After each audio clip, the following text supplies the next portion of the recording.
Now we're back to learn Photoshop manipulations. Let me show you a mixer brush background effect. We'll import this image right here, I call that original, and then I press Ctrl J to copy it. I'm gonna keep the original in the background here, just in case we need it.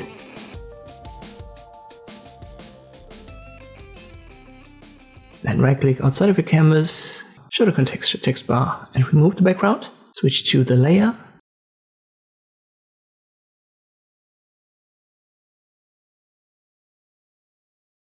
Then right click right here, rasterize it. Then right click on the layer mask and apply it. So you should have this rasterized layer without a layer mask now. And then press Ctrl T, size it up holding Shift, put it right here.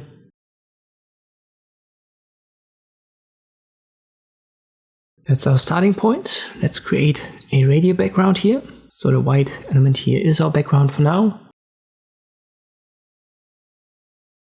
Activate the gradient tool, G is the short key, and make it radial with the second option right here. And I use the basic first black to white.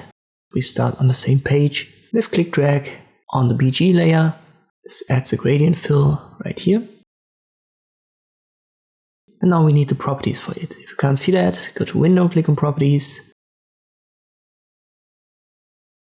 Scroll a little bit until we find here these two color dots. And assemble colors from the original. Maybe this bright turquoise first and then a darker one.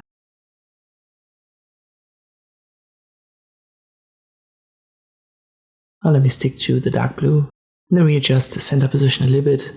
That gives us a different fade for the two colors. Now we're good to go for the next effect. And here we use the mixer brush. If you can't find that, press B.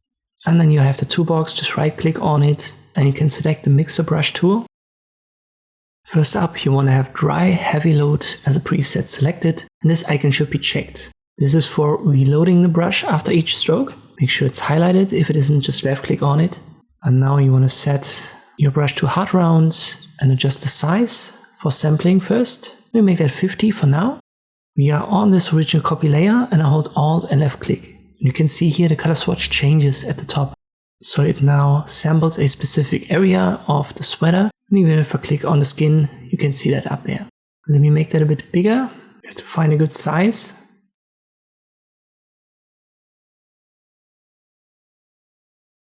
Let me start with this for now. I'll create a new layer. I'll drag it below our original copy, and you know what, let me rename that. So our top one is now the model. And the one that I'm painting on is the brush layer. Let me try. That's a little bit too small, I would say. You can see we only have red, blue, and the black color. So let me make my brush a little bit bigger. I go back to the model layer and then hold Alt. And then I sample a new color area yet again. But I'm still not happy with it. I want to have as many colors as possible included. So let me try 150. I hold Alt, left click. That should sample quite a lot.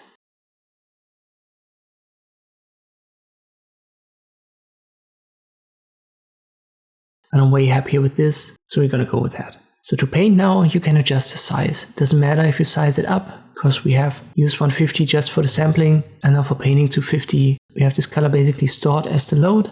And you can see how that works. You just left click drag now, create a couple of curves, a couple of overlaps, and then you have this nice effect added.